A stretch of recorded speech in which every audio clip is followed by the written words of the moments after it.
नमस्कार साथियों। तपस्वी आरएस एकेडमी पे आप सभी का स्वागत है। आज अपन एक इम्पोर्टेंट सेशन है उसके ऊपर डिस्कशन करने जा रहे हैं और वो इम्पोर्टेंट टॉपिक या वो इश्यू ये है अपना कि आरएस 2024 जो अपनी भर्ती आई है इसके फाइनल सिलेक्शन की क्या रणनीति हो सकती है। आरपीएससी ने अभी आपकी प्रीलिम्स की डेट घोषित कर दी है, मेंस की डेट अभी तक उन्होंने नहीं बताई है, लेकिन जिस हिसाब से प्री की डेट आई है उस हिसाब से ये मानकर चलो कि मई जून से पहले तो मेंस नहीं होगा। मई जून अपन मान के चल सकते हैं। तो उस आधार पे अपन तैयारी करें प्री और मेंस की, दोनों की साथ में कैसे तैयारी कर सकते हैं, प्री के साथ मेंस को कैसे तैयार कर सकते हैं। क्यों बहुत सारे स्टूडेंट हैं उनकी एक ही क्वेश्चन रहता है कि दोनों साथ में तैयार कैसे करें, या प्रीलिम्स पास करने का कोई अचूक मंत्र है तो वो बता दो। तो ऐसे मंत्र वंत्र कुछ नहीं होते हैं। अब जो कोचिंग है वो सब कह रहे हैं हमारी टेस्ट सीरीज ज्वाइन कर लो, टेस्ट सीरीज के लिए आ जाओ आप, या कुछ कहते हैं कि 5 महीने के अंदर मैं गारंटी से प्रीलिम्स पास करवाता हूं। देखो प्री पास भी कर लिया तो उससे कुछ होने वाला नहीं।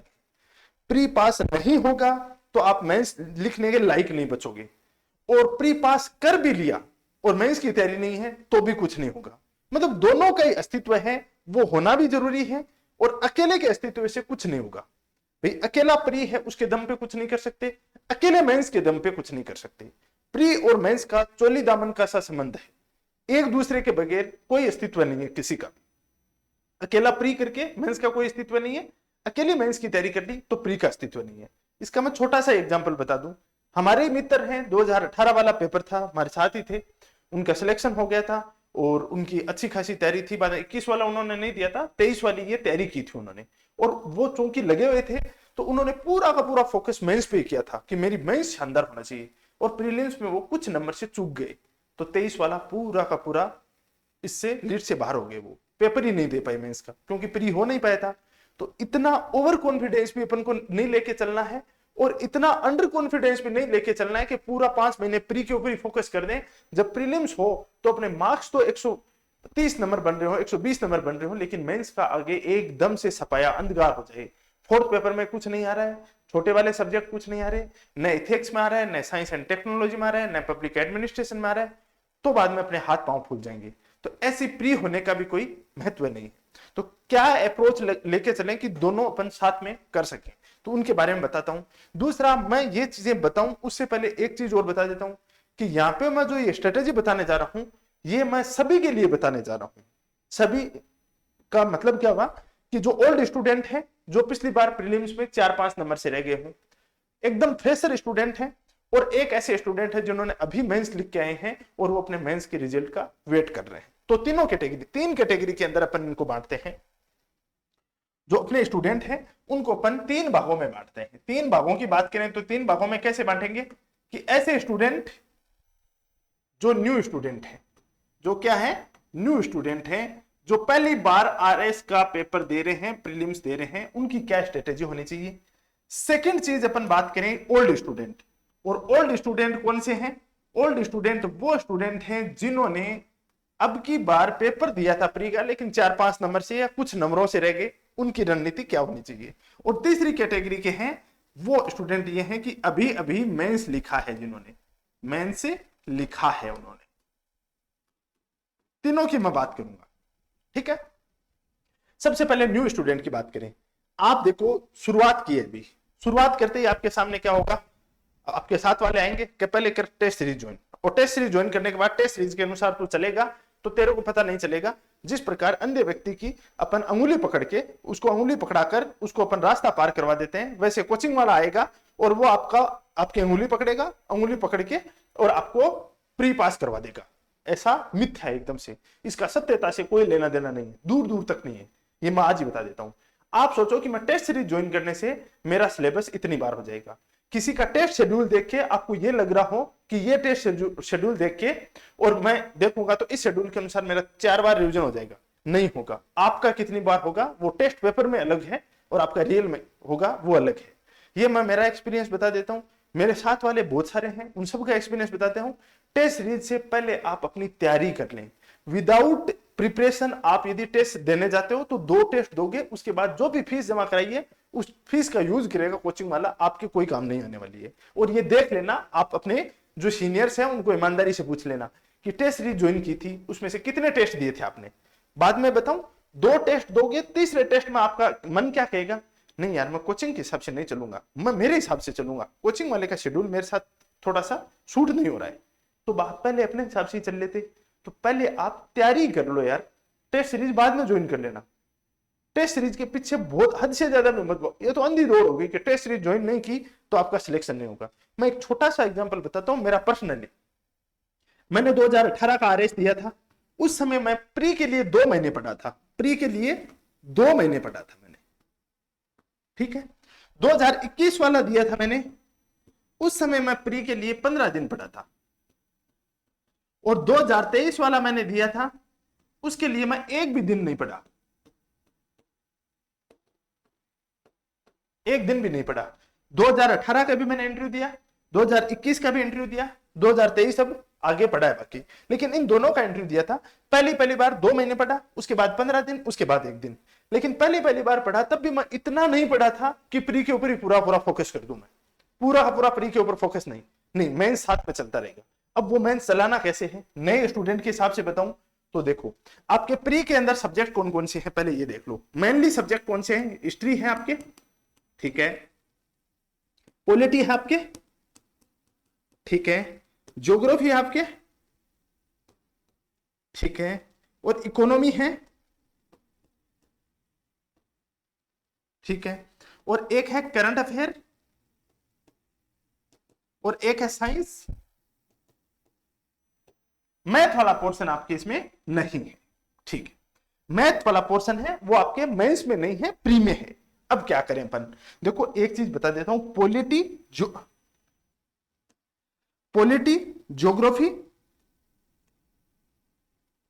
ज्योग्राफी, इकोनॉमी और हिस्ट्री, इस पोर्शन को इतना शानदार कर लो कि मेंस के बाद में आप केवल और केवल इनके आंसर राइटिंग की ही प्रैक्टिस करो, इनके अंदर आप फंस के ना रहो।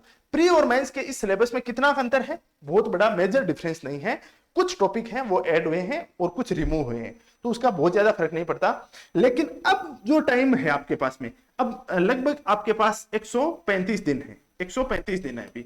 इन 135 दिन में क्या करना है, ये 4 टॉपिक तो शानदार वाले होने चाहिए, एकदम टिप्स पे होना चाहिए। पॉलिटी का हर आर्टिकल आपके एकदम शानदार होना चाहिए। पॉलिटी में पढ़ना क्या है, एम लक्ष्मीकांत। अब कहोगे एम लक्ष्मीकांत से सर क्वेश्चन ही नहीं आते, तो एम लक्ष्मीकांत नहीं पढ़ोगे तो वो क्वेश्चन सोल्व भी नहीं होंगे। क्वेश्चन आते नहीं है तो इसके बगैर क्वेश्चन सोल्व भी नहीं होंगे।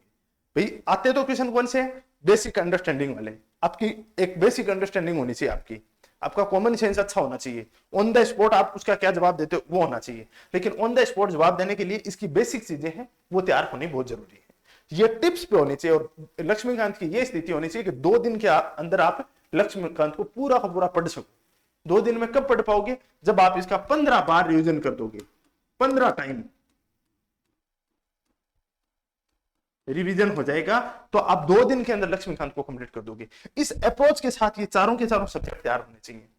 साथ में जो नए स्टूडेंट है उनको मैं अभी बोल देता हूं, जो 4th पेपर है मेंस का, 4th पेपर है मेंस का, 4th पेपर को डेली का कितना पढ़ना है, ज्यादा मत पढ़ना, घातक है। ज्यादा पढ़ोगे तो क्या करोगे आप, ज्यादा पढ़ोगे तो बाद में छोड़ दोगे उसको। डेली का मात्र 2 घंटे। 4th पेपर 1 महीने, 2 महीने, 15 दिन, 20 दिन, रात दिन लग के तैयार नहीं होता है। इसकी कंटिन्यूटी बहुत जरूरी है, और ये कंटिन्यूटी आप पर डे 2 घंटे के हिसाब से 8 महीने पढ़ लिया तो 4th पेपर के अंदर आपका स्कोर कितना हो जाएगा, 100+ हो जाएगा। अब मैं ये गारंटी नहीं लेता कि 135 हो जाएगा, 40 हो जाएगा, 50, 100+ हो जाएगा यदि 2 घंटे पर डे 8 महीने तक पढ़ लिया तो। ये अप्रोच आप 4th पेपर के लेके चलनी है।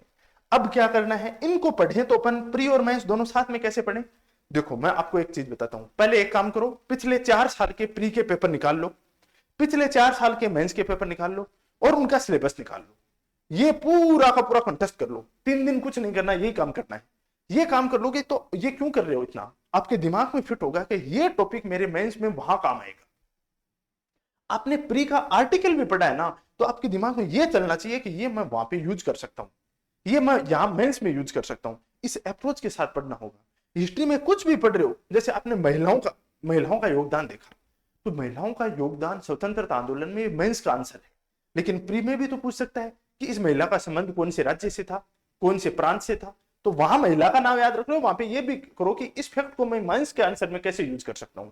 ये अप्रोच आपको कहीं ना कहीं अभी से डेवलप करनी पड़ेगी, और ये डेवलप नहीं करी तो ये 5 महीने पूरे के पूरे आपके नष्ट हो जाएंगे, और उसके बाद में आप प्री पास भी कर लोगे तो मेंस में कुछ होना जाना है नहीं। पहला क्या करना है, फोर्थ पेपर के मात्र 2 घंटे देने हैं, 2 घंटे से ज्यादा नहीं पढ़ना है।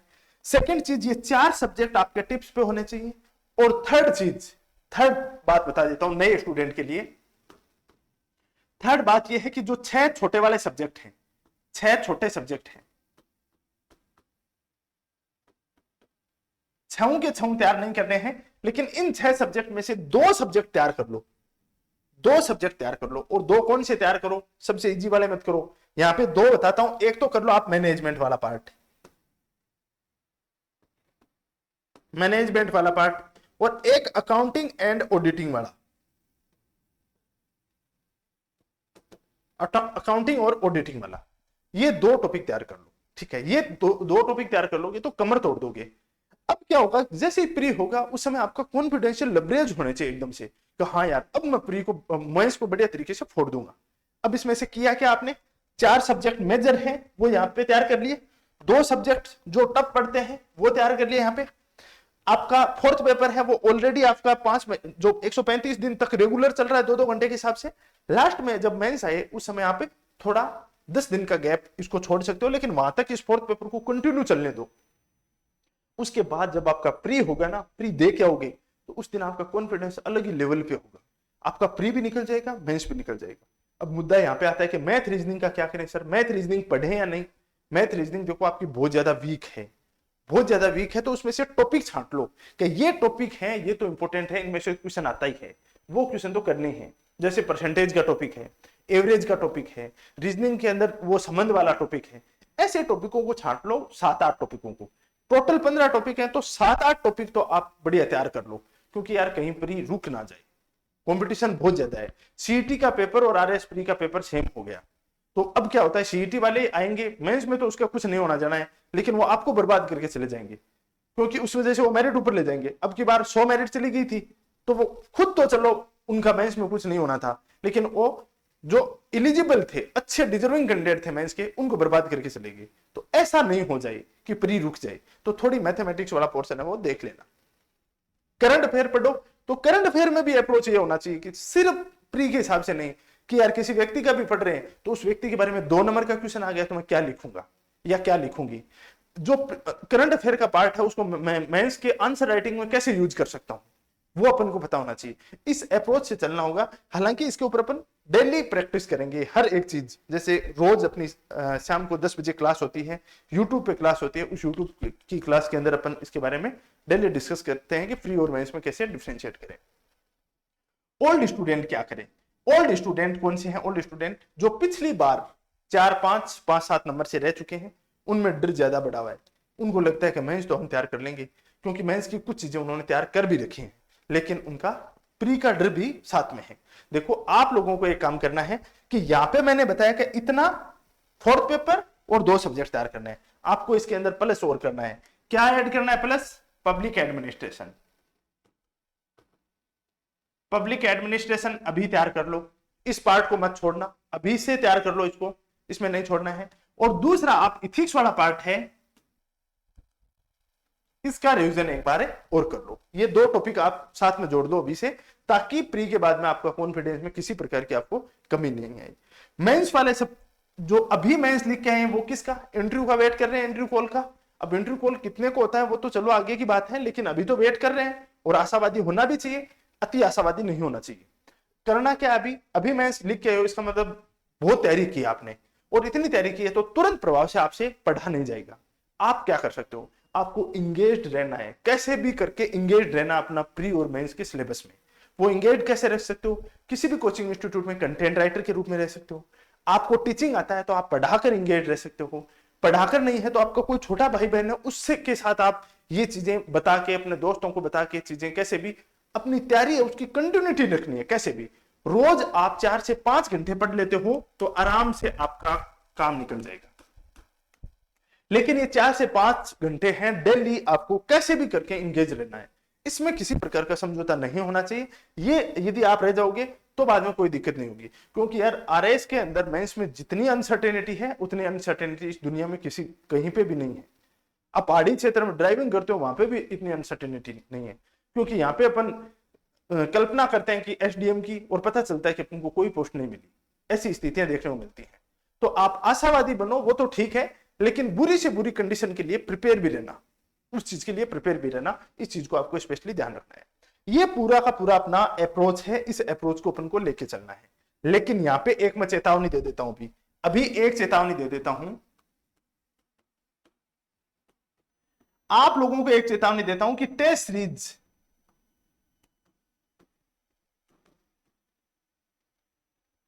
सीरीज की जो भेड़चाल चल रही है अभी,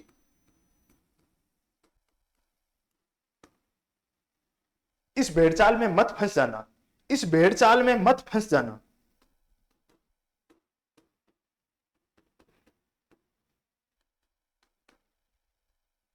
क्यों न मत फंस जाना कि बगैर टेस्ट के प्री पास नहीं होगा, बगैर टेस्ट के मेंस पास नहीं होगा।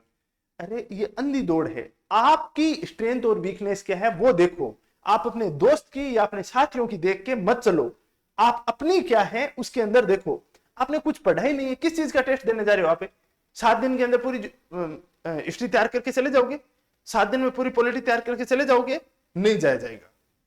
हो सकता है आपके बीच में 2 दिन कोई काम ही हो गया, कोई ऐसा काम हो गया, इमरजेंसी काम हो गया, तो बाद में क्या होगा, आपका वो पार्ट छूट गया, कोचिंग वाला आगे चल रहा है, आप या तो उसमें लटके पड़े हो या वो पार्ट आपका वीक हो गया। पहले एक काम करो, कम से कम 1 मंथ, कम से कम 30 दिन अपना चित्त शांत करके एकदम से और पढ़ाई कर लो पहले, उसके बाद टेस्ट सीरीज ज्वाइन करना। अभी टेस्ट सीरीज शुरू, सब साथ में ज्वाइन कर रहे हैं, क्या पैसे दे के आ रहे हैं कोचिंग वालों को, और मैं लिख के दे रहा हूं, मेरा ये वीडियो और ये क्लिप काट के रख लेना। आप जब 2 टेस्ट दोगे, जो 2 टेस्ट दोगे उसके बाद आप टेस्ट सीरीज छोड़ ना दो तो मैं यहां बैठा, 3 दे दोगे, 4 दे दोगे, उसके बाद छोड़ दोगे, कहना यार कोचिंग के हिसाब से नहीं चलता है, मैं मेरे हिसाब से चलता हूं। बस कोचिंग में जाओगे, वहां टेस्ट पेपर लाओगे और उसकी एक्सप्लेनेशन ले आओगे, टेस्ट दे के नहीं आओगे। 2 टेस्ट के आगे तीसरा चौथा टेस्ट दिया तो मरे मन से दे के आओगे, तो क्या मतलब है, क्यों ज्वाइन करते हो? पहले 1 महीना 30 दिन ढंग से पढ़ाई कर लो, आप कॉन्फिडेंस आ जाए, उसके बाद टेस्ट देके आना। बाकी टेस्टों से ऐसे कुछ नहीं होने वाला, ठीक है ना? तो ये आपको अप्रोच लेके चलनी है। इस अप्रोच में पूरा का पूरा आप लोग, हाँ मेंस की टेस्ट सीरीज ज्वाइन करो बाद में, प्री के बाद में, लेकिन जो मैंने स्ट्रेटेजी बताई है उस स्ट्रेटेजी को फॉलो करोगे तो मेंस की टेस्ट सीरीज है उसके अंदर आपको बहुत बेनिफिट होगा। तो ये सब चीजें हैं। बाकी मैं बता देता हूं कि अपना जो चैनल है यहाँ पे आपको क्या क्या मिल रहा है उसके बारे में। यहाँ पे देखो, पहली बात तो जो भी चीज मिल रही है वो निःशुल्क मिल रही है। क्या मिल रही है? निःशुल्क। तपस्वी आरएस एकेडमी है, वहां पे पूरा निःशुल्क मिल रही है क्लासेज, प्री और मेंस दोनों की मिल रही है, प्री की भी मिल रही है और मेंस की भी मिल रही है। दोनों को साथ कैसे कर सकते हैं उसके बारे में बताते हैं। रोज शाम को 10 PM को क्लास अपनी क्या होती है, YouTube के ऊपर लाइव होती है, तो वहां पे आप ज्वाइन कर सकते हो। अभी वहां पे वर्ल्ड ज्योग्राफी करा रहा हूं, जल्द ही मैं आपको क्या करवाने वाला हूं, इकोनॉमी करवाने वाला हूं। बहुत सारे YouTube चैनल हैं, वहां पे एक भागम भाग लग रही है कि फटाफट भर भर के इनके मुंह पे इतना सामान मार दो, इतना मैटर डाल दो कि बाद में हिलने की इनको टाइम नहीं मिले। शांति रखो, शांति रखो, धैर्य के साथ एक एक चीजें तैयार करते जाओ। डेली अपनी एक क्लास हो रही है, जल्द ही 3-4 दिन के बाद सुबह एक क्लास और प्रारंभ हो जाएगी। धीरे धीरे धीरे धीरे रे मना धीरे सब कुछ हो, माली सिंचे सो गढ़ा, ऋतु आए सो फल होए। तो ऋतु आएगी तब फल होगा ना, ऐसे ऐसे मतलब हथेली के ऊपर सरसों उगाने की कोशिश मत करो। इस हिसाब से अपन चल रहे हैं। डेली अपनी 1 घंटे की क्लास होती है, 1 घंटे की और सुबह शुरू हो जाएगी। यूट्यूब के ऊपर फ्री में आपको शानदार वाला कंटेंट विद क्वालिटी प्रोवाइड करवाए जा रहे हैं। तो आप अपना चैनल है इसको सब्सक्राइब कर सकते हो। यहाँ पे आपको अच्छा लगे तो कर लेना आप, ठीक है, लेकिन यहाँ पे जो चीजें करवाई जाएंगी वो बहुत बेहतर तरीके से ये चीजें करवाई जा रही है। बाकी अपन और चीजें हैं उनके ऊपर समय समय पर डिस्कस करते रहेंगे, क्लासें अपनी डेली होती है।